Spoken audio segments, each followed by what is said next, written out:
بسم الله الحمد لله الصلاة والسلام على رسول الله اللهم وفقنا لما تحب وترضاه وبعد فسلام الله عليكم ورحمته وبركاته waxaynu joognay darsigeennii iyada oo baytulmaqdis uu galay gacantii nimankii masiixiyiinta ama kiristanka ahaa oo markay qabsadeenna dadkiina ay laayeen macaalimtii magaaladana ay wax badan ka bedeleen siiba masjid al-aqsa laftiisa oo qayb ka mida kiniisad bay ka dhigeen qayb ka mida waxay ka dhigeen meel ay degaan nimankii fursaanta u ahaa waliba gaar ahaan fursaanta isbitaariya la yidhaahdo qayb kaloo ka mida waxay ka dhigeen meel hubka la dhigto qayb ka mida waxay ka dhigeen meel fardaha lagu xidho qayb ka mida yacnii macaalimtii masaajidka o dhan way baabi'iyeen waxaanay noqotay inay gacantooda uu ku jiro 90 sannadood oo dambe 90 sannadood waa waqti muslimiintu iyagu isku mashquulsanaayeen baqdaad gudaheeda la isku haystay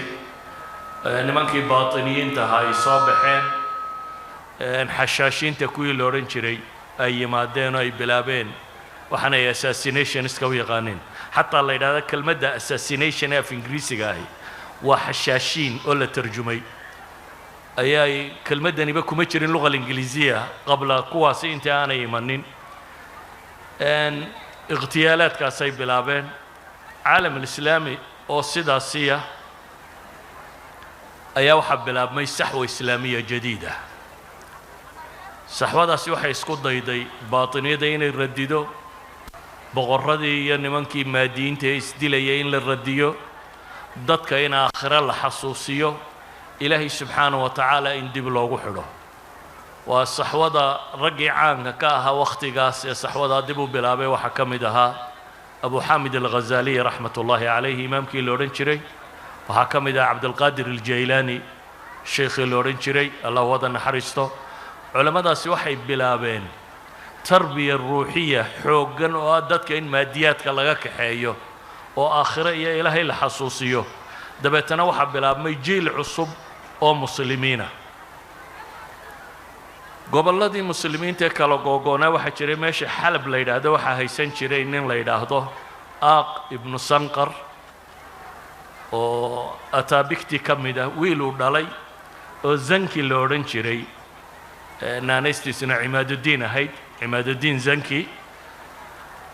ayaa raggii saxwadaa ku barbaaray ka mid ahaa dabeetana wakhti markii uu muuqday geesinimadiisii iyo cibaadadiisii iyo wixiisii ayaa ninkii boqorka ka ahaa baqdaad wuxuu u dhiibay magaalada muusal la yidhaahdo inuu madax ka noqdo muusal markii uu dejiyey buu haddana ballaadhsaday oo xalab iyo xamaa iyo ximis buu ku soo daray wuxuu bilaabay dagaal inuu la galo nimankii masiixiyiinta ahaa wuxuu dib u soo xoreeyey saddexdii imaare aan idiin sheegayay shalay mid ka mid ah imaaratu ruha ayuu dib uga soo xoreeyey nimankii saliibiyiinta ahaa isagoo dagaalka sii wada oo qalco la yidhaahdo jacbur markaasi xisaar ku haya oo habeenkii u seexday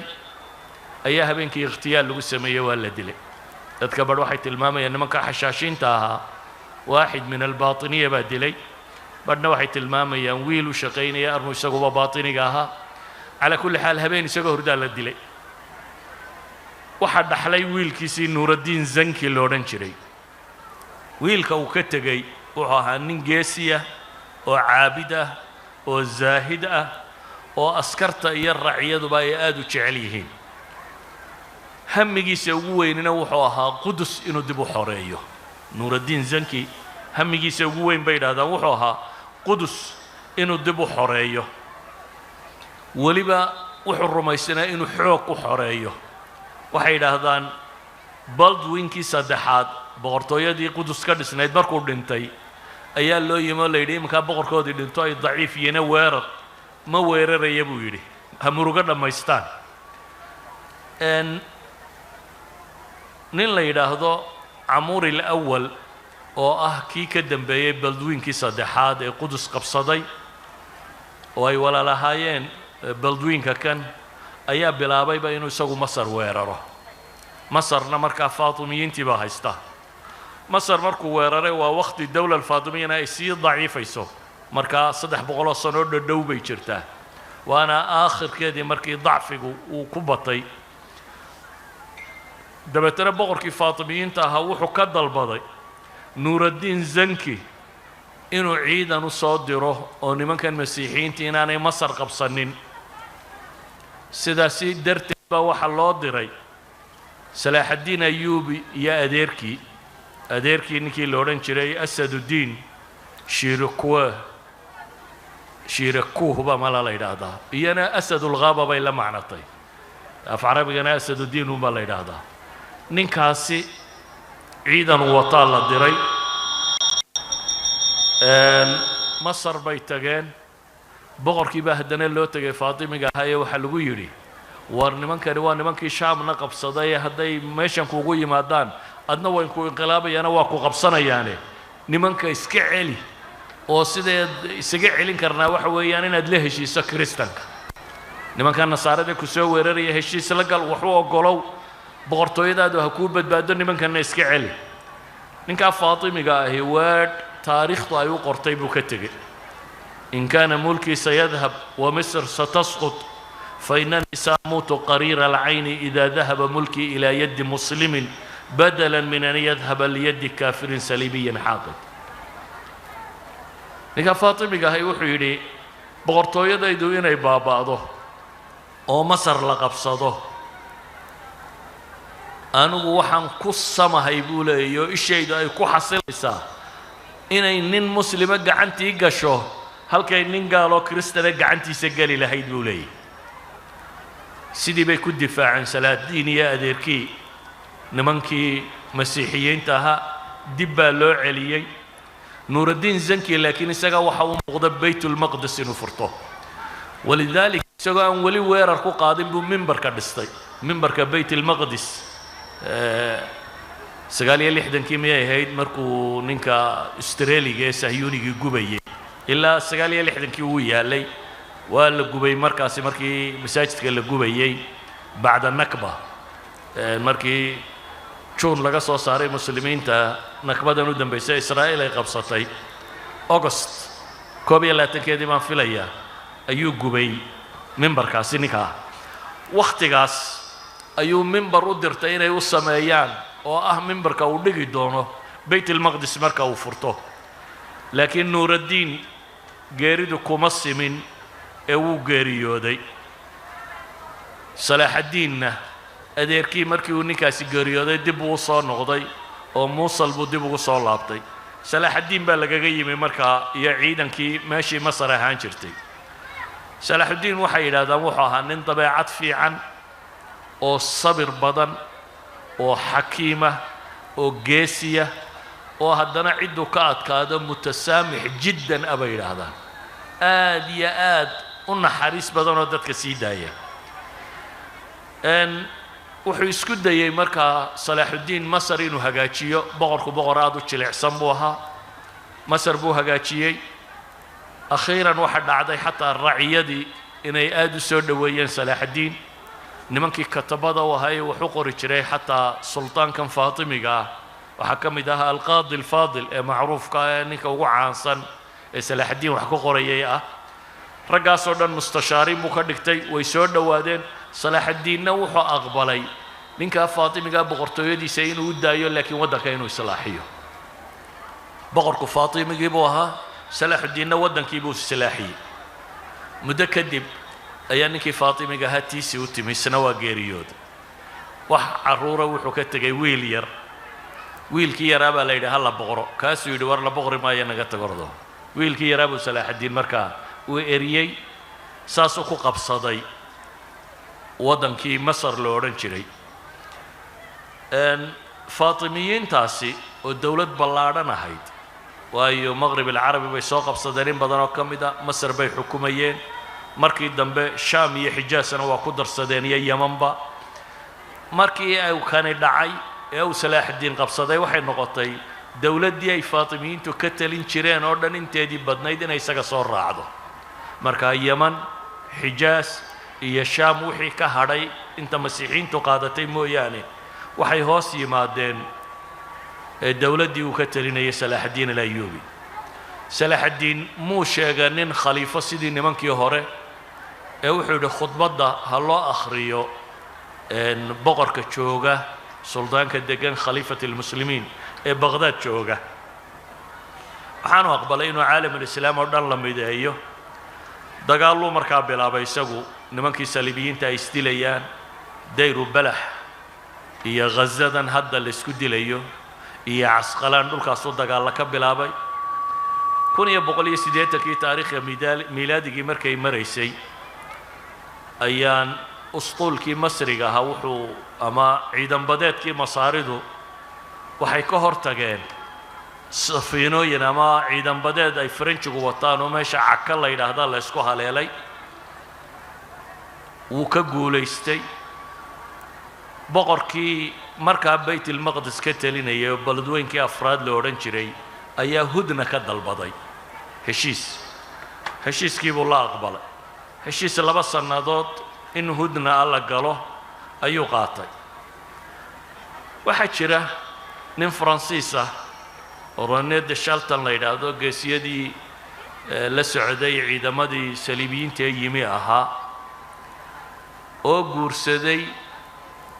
gabadh haysatay Antakiya boqorad ka ahayd buu guursaday deetana boqor buu ka noqday kadibna muslimiintu weerar ku soo qaaday akhiiran ciidamadii muslimiinta nin ka mid ah qabtay 17 sannadood buu xalab ku xidhnaa waa la soo daayay mar dambe haddana wuxuu yimi baytilmaqdis gabadh kaloo boqoradu haddana guursaday dabeetana urdun qayb ka mid ah kark iyo dhulkaasi oo dhan buu qabsaday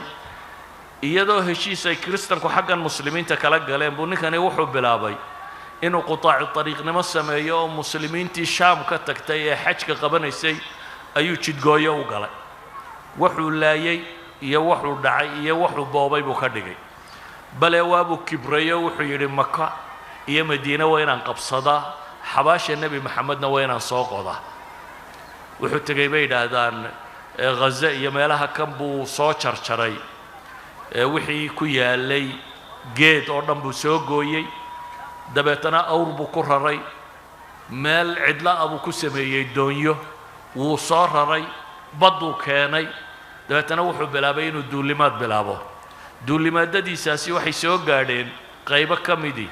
ciidaan meeshan la yidhaahdo waa meel xalaayib ka mid ah halkan ay isku haystaan had iyo goor masaarida iyo soodaanta oo dekad qadiima ah waa dekadihii saxaabaduba ay ka tallaabeen baan rajaynayaa markii islaamku uu dhulkan ka gaadhayay ilaa halkaasuu soo qabsaday bal ee ciidamadiisa badhcadan bay soo gaadheen baa la yidhaahdaa salaaxaddiin alayuubi markaa wuxuu ka mashquulay dagaaladii ay kiristanka isku hayeen oo xaggaa usii jeeday dib buu u soo noqday nimankii muwaxidiinta ahaaba wuxuu ka dalbaday oo iyagu badmareenna doonyo lahaan jiray inay rag u soo diraan doonyo iyo farsamooyin u sameeya ninkan buu dagaal ku qaaday kan iyo ciidankiisii bay dib u soo celiyeen maadaama uu ninkani burburiyey ama uu dhacay xujaajtii muslimiinta ee meesha ku socday ballankiina uu buray wuxuu bilaabay inuu argoosi ku sameeyo nimankaasi masiixiyiinta ah ciidamo dad ay leeyihiin oo soo xaj tagiyo waxbuu 2500 soo qabtay aduu haddana kadib heshiis baa lala galay uu soo daayey ninkani laakiin rabshadii ma daynin markii dambe kan iyo kii haystay qudus oo isna naagu guursaday ku helay meesha oo aan qoyskii boqortooyada ahayn labadaasi oo laba faaris ahaan jiray baa waxay isku waafaqeen salaaxaddiinkan ba maynu weerarno dabeetana cahdigii wuu buray salaaxaddiinna wuxuu u diyaar garoobay macraka kama dambaysa inuu galo ibnu kathiir fii bidaayatihi markaasi wuxuu leeyahay salaaxaddiin oo wata 12,000 oo askari oo ciidan ah iyo waxoogaa mutatawiciina يعني متطوعين تودت كان حماس وضدي جهاد كون صور راعي لكن معها ضد تبابران معها إيوه فرنشيجي أو ستة إلى هذين سليب السلبوت وحي إلى هذان وكي عيسى lagu salbiyey saliibkii ciise lagu salbiyey oo la kala dhexdhexli jiray wax ka hadhay ayay aahaartoodu sheegaysaa markaa saliib barakaysan inuu yahay bay u haysteen oo baytilmaqdis iyo meelahan bay keeneen markaa nimankani si ay u caddeeyaan inay masiixnimada dhabtaa u dagaalamayaan saliibu salbuutna way soo qaateen iyagoo ama 50,000 ama 63,000 oo askari wata ayaa la ishelay dagaal baa dhex maray marka hore wuxuu soo qabsaday salaaxdiin alayuubi tabariya iyo intii biyaa macaan oo dhan buu ka qabsaday iyaga dhanka bilaa biyaa buu dejiyey meeshan xitiin la yidhaahdo tuulo yar weeyaan oo hadda ka mid ah tuulooyinkan ay haystaan nimanka waa baaba'day iminka laakiin waddanka israa'iil hadda lagu sheegaya bay ka mid tahay qaryadaasaa la isku haleelay subax sabtiyeed rabiicu alaakhar 5 maalmood ay ka hadhsantay 583 hijriyada oo u dhigma 1,187 miilaadiyada dagaal adag baa dhacay dagaalka waxba tafaasiishiisa geli mayno laakiin waxay dhahaan wuxuu ku gabagaboobay dhowr iyo 30,000 ama 30,000 in laga laayo ciidankii 30,000 maxbuusnimo loo qabto almost inna waa la gumaaday inna maxbuusnimo loo qabtay maxbuusnimo qura maahee labadii boqorba wuu qabtay boqorkii la odhan jiray Guy de Lusignan oo ah kii Qudus markaa ka talinayay iyo Renaud de Chatillon dashtayn bay qoraanad iyo goor kutubta muslimiintu kana Arnaat ama Ariyaat bay u qoraan laakiin waa laba magac oo Faransiis ah labada boqorba gacantu ku dhigay markaasi waxay ka mid noqdeen maxaabiistii la qabtay labada boqor markii uu qabtay kii muslimiinta laayay wuxuu yidhi hala dilo kaas marka hore xujaajta laayay waxaasoo dhan isaga markiiba wuu ka takhallusay waa la dilay kii kale wuxuu yidhi waan ku sii daynayaa laakiin ballan qaad inaad shaam oo dhan ka tegayso oo France ku noqonayso faransiiskan ku noqonayaa buu yidhi siida waa la sii daayey aduu shaam wuu ka guuray France ma tegina Qubrus buu dawlad kale ka aasaastay Qubrus iyo meelahaasuu iska degay nimankii la odhan jiray addaawiya walisbitaariya daawiya isbitaariyadu waa niman berigii hore intay meesha yimaadeen odhan jiray xujaajtan kiristankee timaada meeshaan u shaqaynaynaa akhiiran ururo isu beddelay akhiiran ururo mobilized oo askaraysan noqday markii dambena noqday mutacasibiinta ugu adag ee u dagaalama masiixiyiinta labadaa gruubna wuxuu yidhi intii ugu badnayd iyagana laga takhalluso labadaa gruub oo ay yidhaahdeen muslimiintu waxay caan ku ahaayeen inay nebiga caayaan kuwaana wuxuu yidhi hala laayo gruubadaa uu ka takhallusay wuxuu markaa gacanta ku dhigay Jolan ama Golan buurahan la yidhaahdo agaarkooda oo dhan Urdun buu qabsaday Tabariyuu qabsaday Cakkuu qabtay Cakka heshiis la gashay Cakki waa saddexdii meelood ay nudin masiixiyiinta ka dhistay boqortooyooyin Rohaz Cimaaduddiin Zanki baa hore u qabtay عكنا هذا لقبتي أنطاكية يد وقت بدن بيقادته عهد المماليك ببرس وقت جيسي أي يد دبلو سعلي شام انت دي بدنيت قعنتو كل جاي عكاية غير كده يدل كاي لا أفركونه محبوسة مسلمين لجوا هيي بسود دايي مدن فلسطين انت دي بدنيت بدبو قبتي لبنان قيبت يدن هوسة الصيدا يا بيروت يا كوكان يانا قعنتي سوقلين غزة يا عسقلان يا نابلس يا بيسان يا راضي الغور ودنبا قعنتودا soo galay waxay yiraahdaan muslimiintu marka ay ka waramayaan meelahaasi gobolada qaarkood xisaar yar buu ku sameeyay iyana sidii bay ku qabteen baytul laham buu qabtay madiinatul khaliil ba gacantii soo gashay baytul jabrin ba soo galay yani mudunu falastiin oo dhan intooda ugu badan gacanta muslimiinta ay waqtigaasi soo wada galeen intan markay gacanta soo galayeen kadib ayuu nasaaradu ogolaatay in heshiisyo iyo wax lala galo baytul maqdis waayo dagaalku xitiin buu ka dhacay xitiinna ilaa 195 kilomitir bay baytul maqdis u jirtaa baytul maqdis toos umu imana dhulkii kale oo dhan oo ay haysteen buu ka soo wada takhallusay inta kadib buu baytul maqdis yimi baytul maqdis markaas uu xisaar galiyay maalma markay ku jireen ayaa manjaniiqyada lagu garaacay. manjaniiqyadu waa madaaficdii qadiimkee waagaa hore la isticmaali jiray. kadibna waxay aqbaleen ammaan in la siiyo oo ay isdhiibaan. sidii buu bayt almaqdis ku qabsaday. bayt almaqdis iyagu markii ay gacanta ku dhigeen wixii muslima joogay way xaaqeen, waa laayeen. salaaxaddiin alayuubi markuu gacanta ku dhigay wuxuu ku yidhi ammaan baan idin siiyey, ciddii joogaysa ee magaalada degganaanaysa ninkuu 10 diinaar buu iska bixinayaa jizye ah, ilmaha yarna 2 diinaar oo jizye ah laga bixinayaa, qofka dumarana 5 diinaar oo jizye ah bay bixinaysaa. ciddii rabta inay tagto xoolihiisana wuu qaadan karaa, waanu tegi karaa. wadaadkii batriik ahaa ee qadiiskoodii ugu weynaa xoolihii meesha oo dhan iyo wixii muslimiinta ay ka dhaceen oo dhan intuu qaatay ayuu wuxuu yidhi waxba yaan la taabanin. ciidan buu ku daray ilaa iyo madiinatu suur in la geeyo, dabeetana wixii ka dambeeyana uu halkaa ka sii baxo. taariikhda ragga qoran qayb ka midi oo muslimiinta ka midi waxay yidhaahdaan tasaamuxa salaaxuddiin xad af buu ahaa oo rag aan ahayn in la sii daayo oo tiro badan buu sii daayay bay yidhaahdaan. laakiin salaaxuddiin noocaas uu u dhaqmi jiray. yuhuuddii ugu horraysay markaa meesha ku soo noqota timaada salaaxuddiin bay la socdeen. salaaxuddiin waxaa la socday ilaa 12 tabiib oo yuhuud ah. waxaa ka mid ah muusa bnu maymuun. muusa bnu maymuun waa nin wadaad yahuudiya. ilaa hadda kuwa mutacasibiinta ee israa'iil degan qaybo ka mid waxay ku abtirsadaan inay madhabkii muusa bnu maymuun haystaan. muusa bnu maymuunna wuxuu ka tirsanaa dhakhaatiirta uu wato salaaxaddiin alayuubi, dhakhaatiirta ay ciidankiisu wataan buu ka tirsanaa. saasuu wuxuu u oggolaaday yahuudda qayb ka mida inay markaasi soo degto meeshii ay ka doonayaan inay degaan. waayo markii hore waa laga nimanka kiristanka ahi markii horena way ka baabi'iyeen. markii muslimku haystana waa kuwii cumar heshiiska kula galay inaan yuhuudi nala deganaan karin. markii dambe ay xoogga ku qabsadeenna may aqbalin yuhuudi inay soo degaan.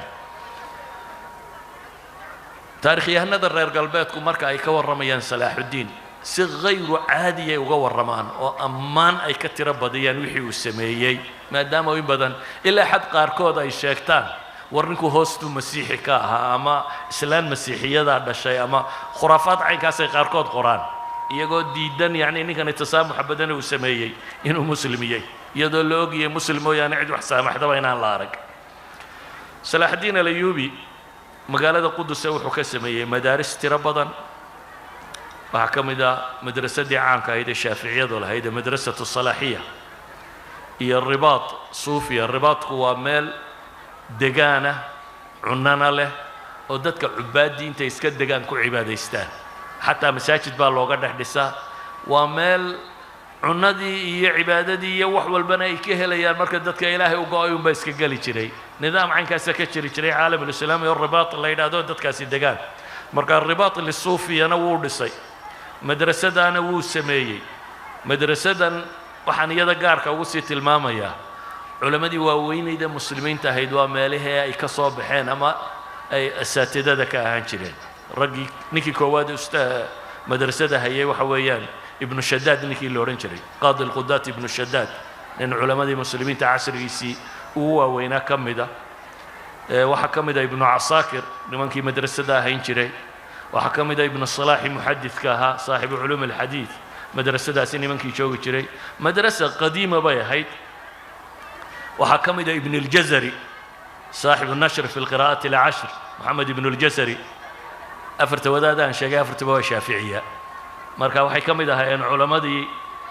madrasadan ahayn jiray. iyo cadad ghafiir min alculamaa ayaa ka soo baxay raggii madrasadaa joogi jiraya. maca alasaf waa dambe haddii wakhtigu inagu sugo waynu ka warramaye ayaa madrasadan waxaa loo bixiyey hadiyad oo waxa la siiyey ninkii ka talinayay boqorkii jarmalka la siiyey oo kiniisad baa loo bedelay. cahdi dowla alcuthmaaniya qayb ka mid ah ayaa hadiyad loo siiyey qunsulkii faransiiska ahaa naboleon الثالث iyadoo loo siiyey iyadoo la ictiraafayo faransa almaaniya maaha waa faransa tu kalaan tilmaami doonaayo ka almaanigaana la siiyey sababta loo siiyeyna waxay ahayd meeshan hadda uu qabsaday Putin qiram meeshan la yidhaahdo ee uu Putin qabsaday qiram waa tataarkii muslimiinta abaa deganaa dawla al-Uthmaniya bay ka mid ahayd qaysarkii baa soo weeraray dabeetana faransiiska dawla al-Uthmaniya caawiyey si ay isaga difaacaan markaasaa Russia laga difaacay inay qiram qabsato oo ka mid ah dawla al-Uthmaniya saa daraaddeed buu abaalmarin u siiyey isna madrasada halkaa ku taala si kastaba ha noqoto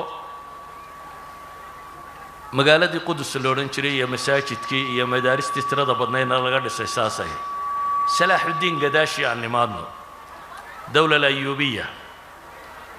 dhibta ugu weyna taariikhda islaamiga ee siyaasiga soo martay waxa weeyaan waxaan jirin aaliya لاستمرار الحكم أي مدحد كوكلا وريكتو إلى هدنا ولي مسلمينتو ما يتطويرين آلية داسي خلفاء الراشدين بأودن بيي آلية صحة وأي أمدي مدحد هذا كل دورته لقوريتيو وحي كدن بيي دحلتو يهي دحل كانت دادكو حولا ما هلا دحل أبهود ووحان شيرين دحلتو يدا سال لقوة دي dhaxaltooyadaasi waxay keeni jirtay markaa caruurta uu ninkaasi dhalay ama nimanka walaaladii inay isku dilaan yaa meesha qabsanaya salaaxudiin nin cibaado badan oo xikmad badan oo sabir badan oo geesiya waxaan u malaynayaa 24 sannadood buu madax ahaa 16 sannadood goob dagaal buu ku qaatay baa la yidhaahdaa 24 sannadood ee uu madaxweyne ahaa nin aad u xikmad badan oo xakiim u ahaa culamaduna aad agtiisa ay uga dhowdahay oo maamuusa oo la taliyaalay u yihiin laakiin raggii ka dambeeyey may noqonin sidiisii iyagii baa iskhilaafay dowladdii ayuubiga ahayd oo markaa min xijaas ilaa shaam ilaa masar ahayd way kala googo'day gobolba nin baa qaatay وانا ليسدلي قدس بين ينقو كورمين مركز قدس النسيب كيسا وحي كبيرتي الافضل علي بن يوسف بي قعنتي سقشك وانك كسم هي مدرستنا عنك المدرسه الافضليه هي الرباط المغاربه ماشان هذا لغو مرما هذه يقول مركز بيت المقدس القا ورمى بابك مغربي مالهنا يهود هذا سود لولين انا ما شيحنيا كميدا رباط المغربي waxaa loo siiyey maqaaribta wakhtigaasi ay dagaalada saliibiyiinta ku jireen bay taageero xooggan dawla muwaxidiin ka heleen oo ku saabsanayd doonyo iyo wax la mid ah abaalgud loo abaalgudayo in salaaxudiin ay waxtareen ayuu inankiisan cali ibn yuusuf kani u dhisay intaas uu ka siiyey wakhti markii la joogo الملك الأفضل واقيريودي ولالكي الملك المعظم عيسى بن أحمد بن أيوب أيا قبصدي لكن وحا غريبا نكا كاني وحولي قدس مبا هنا السور لغو وريتشيو سورر كي دفاع مقالة وهابو الدمية سيقول رقبا إنو نوينغا الدفاع إنما سورر كان نوكياني إيادو مقالة دي بلا سور اسكتهاي أي مرضا بان نمانكي سوهم قريين nin kaloo ay walaalahaayeen oo la yidhaahdo alkaamil ibnu axmed ibnu ayuub baa qudus qabsaday haddana laakiin kaasi wuxuu taariikhda islaamiga kaga qoran yahay ceeb waa ninkii hadiyadda u bixiyey bayt almaqdis mar labaad magaaladii qudus la odhan jiray nimanay walaaliyiin bay isqabteen iyo ilmaadeerayiin dabeetana wuxuu isiri intaad kuwan isdilaysaan hadday kuwan kiristanka ku soo weeraraan meeshana waa lagaa qaadan waxa kuu fiican buu istusiyey isagu inaad kiristanka la heshiiso sidaad kula heshiin kartaana waa inaad bayt almaqdis iyaga siiso nimankana markaa ay kuu caawiyaan aad iska dhiciso heshiis buu la galay ah inay qaataan bayt almaqdis masaajidka oo qura inay muslimiinta u reebaan inta masaajidku yahay muslimku ha xukuma buu yidhi laakiin magaaladii qudus la odhan jiray idinku qaata magaaladaasi waxay gacanta u gashay markaa فريدريك لباد نكي لورن شري فريدريك لباد ويوروب نكي البحيي ونكي هيستي ماشان سقيلين اللي يراهدو ان رجيني انا مركي دمانا انو دحلي المانيا وأنكي سمية جامعات كي وجهرية يوروبا لقدسه جامعة بولونيا يا سارلون تنضم وجامعة دي كواد طب لقدسه ودن يوروبا ودن تكلنا وجامعة دي وجهرية يوروبا لقدسه أي يوروب جامعة دي أقون ما يقونين نين كانوا مركا مسلمين تأقون تودي راري أي الله بدن جامعة دو سمية على كل حال فريدريك اللباط وملك فرنجا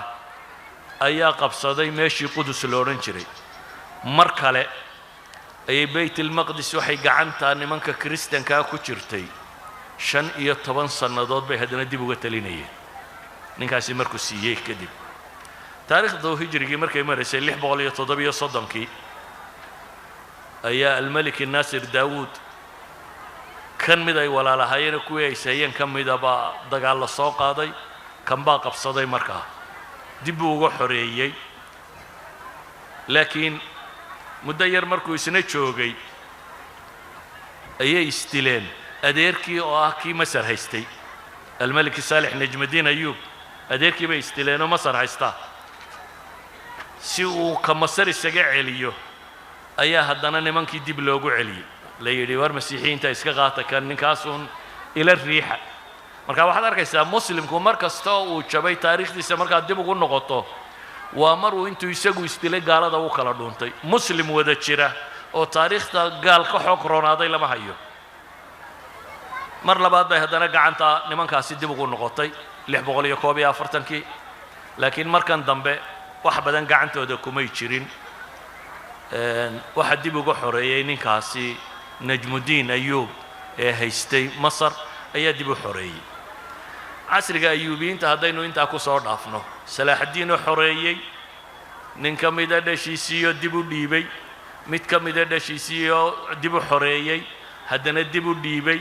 nimay walaalahaayeen najmuddin al-malik al-aadi looran jiray dib u xoreeyay waqtigii ayuubiyiinta intaasay ku dhammaatay waxa bilaabmay casri cusub oo ah al-casri al-mamluki dawla ayuubiya way dhammaatay dawla mamlukiya baa bilaabantay najmuddin ayub waxaan filayaa malaa xamalaadkii mid ka mid ah ay kristanku soo qaadeen shanaad mise lixaad mid ahaan ayaa isagoo dagaalka ku jira oo masar agagaarkeeda la isku dilayo ayuu isagu geeriyooday waa islaantii macruufka ahayd shajaratu dur loo odhan jiray markay qarisay dhimashadiisii dabeetana inuu nool yahay bay ka dhigtay sidii bay muslimiintu dagaalka ku galeen sidii baa lagu jabiyey nimankii gaaleed gaalada markii la jabiyey kadib ayay inaan uu dhalay ku wareejisay madaxnimadii islaam fariida bay ahayd nimankan mamaaligta ahi waa dawlo iyana muddo dheer caalamul islaami ka talinayay waa niman asalkoodu waa turki iyana asalkoodu waa khawaarizmiyiin iyo saqaaliba ina waa niman taariikhda islaamiga in badan caan ku ah sababo daraadood kow niman culamana ah culamadana jecel bay ahaan jireen waayo qaab najmu ninkani markii uu groupkan samaysanayay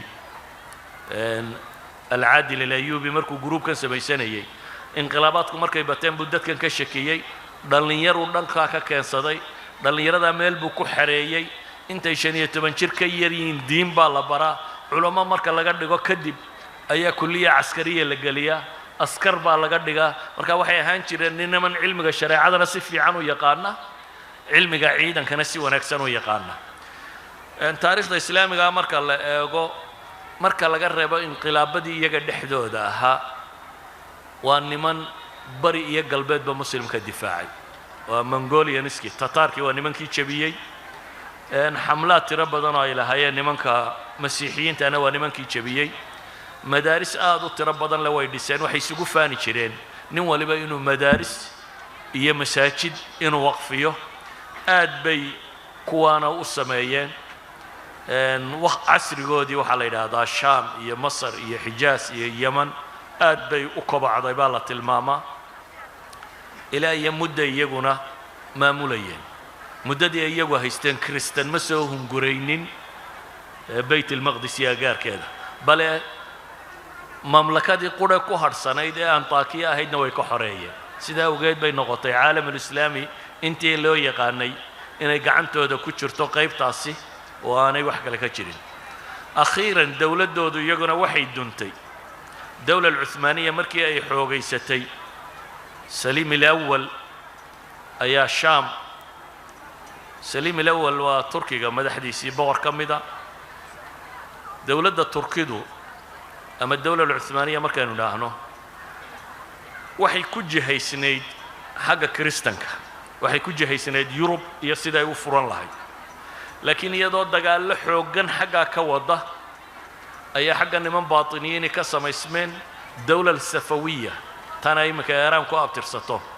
وهي إيران سنيين بيهان جيرين شان قرني وحي كهريي وخراسان يدولك علماء المسلمين تكسوبيع جرتي أيان نينكاسي من سفوي إسماعيلية دبتنا ماشي بو قبصدي مسلمين تبو قماضي شيعة نمدي بو حوشيي إيران ودن بو قبصدي وصاص سعودي قيب كمدا عراق ودن بو قبصدي وحو كعبصدي مركز سليم نينكان يدف توضو وحو حوشيي دقالة يوروبا دي بو صار نقضي دبتنا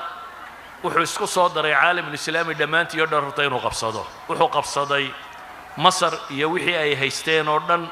شام بو كبلابي ممالك عيدا كي وجودن بي شام بي مادين قال سوان نين ليداهدو ميل ليداهدا مرجو دابق oo Suuriya ku taala la isku galay wuu jabiyay saasay kula wareegeen dawlad mamalik oo dhan dawladii shiicada hayna aad buu u eriyaday ilaa uu dhul badan ka qabsaday waa dawlad Uthmaniya waqtiyadii ay ugu dhulka weynayd yani 1.5 million square kilometer in ku dhadhoway dawladiisu gaadhay baa la yiraahdaa markii ay soo galeen mamaalikta waxa lagu jabiyay baa la yiraahdaa farsamaana aqoon bay dawlad Uthmaniya keento madaafiicda lagama aqoon caalamka islaamiga sokay marka madaafiic buu la soo galay dabeetana xalab agteeda meel buu ku jabiyay ahdiga ay haysteen dawlad Uthmaniya وأنا عهد عصب مركز قدس هي قضية هذا اللي جوا الرمية. إن مدة نمكي كهرية ممالكتي يو قريب تاسي دمشق وحروش هذا قدس آد بعهد المملوكي وقرطي مدارستي علم جو عن سر الله يقان التاريخ الإسلامي يتربض بكردستان وحكم ذا المركز مدرسة دي التنكزية اللورنشري المدرسة الكريمية المدرسة الأمينية المدرسة اللؤلؤية المدرسة الجاولية انتو بقى آثارتو دي قارنا ولي سيدي بابا وشقيان آثارتو دي انتو بقى ولي وكتاقيين بيت المقدس مركاتكتو دولة العثمانية مركينو نمادنية تركيدا ورطاني مكا تركيدا الله يراهدو ان كن صندو دين كدو بي مسلمين تدفاعية لكن دادكو انت بدان تركي مركا الله شيغا وحون بي أفهمان دولة العثمانية مركا لغا صوب بلابو دولة الخوارزمية تركي بيهي دولة السلجوقية تركي بيهي دولة الغزنوية تركي بيهي دولة طولونية تركي بيهي دولة المملوكية تركي بيهي حتى الدولة الخشيدية انتبه واحد عن دول كاسو دمي اسر تركيا بيهاي وهدتكي كيمي دولة دهان هدا كاقو اي راشنكا يدول كاسي دتكي دغنان جري marka asal ahaan caalamul islaami kan kale xukumayeen ama dhulkii carabtu deganeeyay waxan bay xukumayeen laakiin asal ahaan waa dad atraaka marka la wada eego marka la isku daro duwalkii turkida ahaa kun sanadood in ku dhadhowbay ka talinayaan caalamul islaami siiba ahlu sunnaha ay difaaciyeen manaaqiqaad u ballaadhana waa xukumayeen laga soo bilaabo jaynada calkeeda إلا فيانا دعال كذا أنت كدحله دولة إسلامية تركيا كلا نوع عهد بكتليسي إلا أخيرا كون سجال بقول يا أفري الله باتنكي صدح دي مارش وكتخلصيني كي لورنشري مصطفى كمال أتاتورك ونين علمانية أسل كي سنة مرنكوشرو ما يهودي با ما تركي بادا أسل كي سنة لغوبا مرمو كون كاسا ندود بيتلينيين هدين ودي بقول نغنو سليم مركو قبصدي ماشة حجاز يا بيت المقدس يا دول كانودا ميوي صهاس كلان دولة هاسي إن بدن بي دفاعيين دولة دي إسلامية هاي أما قدس qudus waxa ku soo talagalay inay qabsadaan mar Portugaaliyiintii الحضارة البرتغالية markay doonyaha ama maraakibta yeelatiya madaaficda waxay isku dayeen inay madiinana qabsadaan bayt al-maqdisna qabsadaan dagaalo badan bay la galeen waa jabiyeen kadib holandiyiintii bay jabiyeen kadib ingiriis bay jabiyeen kadib faransiis bay jabiyeen intaasoo goorba dawla al-Uthmaniya waxay ilaalisay bayt al-maqdis iyo xijaas inaan gaalo soo dhawaan karin laakiin iyadana xanuunkii uuna caalamul islaami gali jiray baa galay oo ah khilaafadu istibdaadku markuu galo nabigu calayhi salaatu wasalaam wuxuu tilmaamaya la tanqudunna cura alislaami curwa curwa xukumka islaamka guntimihiisa guntin baa u furi doontaan markaa guntin furtaanba ta ku xigtaa ku dhegi doontaan guntunta ugu horraysa ee aad tuuri doontaan buu nebigu yidhi waa xukumka guntinta ugu dambaysa idinka lumi doontaana waa salaada buu nebigu yidhi calayhi salaatu wasalaam yacni islaamnimada mar kama wada tegaysaane kolba qayb baa la dayacayaa buu nebigu tilmaamaya waana kii nebigu sheegay khilaafadu dee 30 sannadood uun inay noqonayso 30kuna waa 30kii dee khilaafa raashida ay joogtay guud ahaan waddankii shaam loo odhan jiray waxaa qabsaday dawla al-Uthmaniya dawla al-Uthmaniya system bay u dhisnayd la yidhaahdo marka hore wilaayada waxaa ka horreeya mutasarrifa baa ka hoosaysa mutasarrifiyada waxaa ka hooseeya qadaaga waxaa ka sii hooseeya naaxiya wilaayadu waa gobol dhan oo markaa amiir leh inta ugu badan leh wilaayada markaa laga yimaado gobollada wilaayada ay u qaybsantee waaweyn mutasarrifiya baa la yidhaahdaa mutasarrifiyadaas ama wilaayadii cuthmaaniyada haddaynu soo qabanno bayt al-maqdis waxay hoos tegaysay markii hore taqsiimaadkaasi ay iyagu samaysteen taqsiim ka mid ah markii dambena mid gaara oo laga xukumo santarka ama dawla al-Uthmaniya boqorku uu toos u xukumo ayaa laga dhigay waxay u sameeyeen wax tiro badan waxaase wakhtigaa bilaabmaya wixii ka dambeeyey ضعفigii ay soo gaadhay dawla al-Uthmaniya waayo dawla al-Uthmaniya inta ay haysato dhan waan ka soo boodaya waayo lama hunguraynin bayt al-maqdis in si xoog lagu qabsado waxay ahayd wixii intaa ka horreysay baa xoogga lagu dayay laakiin markan iyagaa noqday dawladda ugu xoog badan ee dunida ka talisa waxaynu iman karnaa markaa aakhir الدولة العثمانية والسلطان عبد الحميد والقضية الفلسطينية إيو كريستيان زيانيسم كماركو صابحي حقيقة وحويان يهودي بيت المقدس يا فلسطين ما يقبصنين وحا قبصدي حقيقة نبطة كريستيان زيانيسم كريستان يهودوبي waa madhabka Protestant-ka marka isagu muxaadara gaar u baahan yahay halkaasaan maanta ku joojinaya wassalaamu calaykum waraxmatullah